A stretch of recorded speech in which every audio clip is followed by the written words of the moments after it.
Rise and shine! Mga ka-RSP, narito na po ang gabay, patnubay, palala at prediksyon ni Master Hans Kua ngayong araw ng Wednesday, July 24, 2024.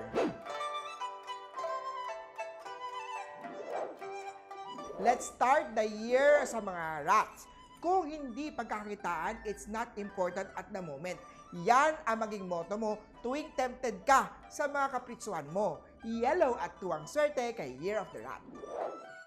Mahusay ka sa pag-influence ng mga followers sa mga ox. Kaya sa trabaho, magkakaroon ka rin ng promotion, recognition at awards. Purple at 9 ang swerte kay Year of the Ox.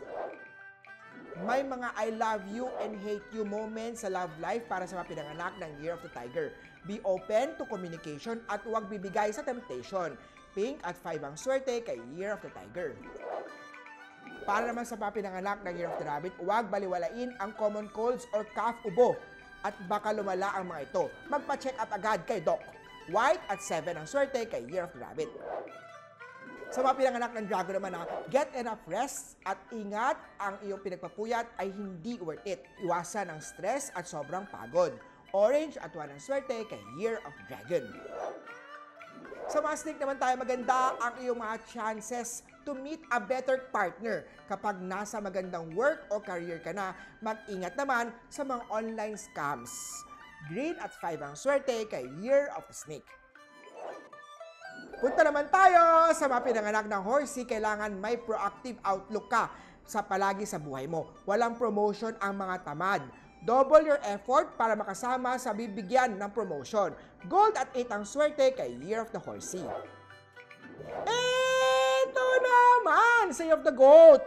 Para pumasok ang love sa buhay mo, mag-declutter ng bedroom at mag-rearrange ng furniture at ilagay ang mga to sa tamang feng shui posisyon. Silver at 3 ang swerte kay Year of the Goat.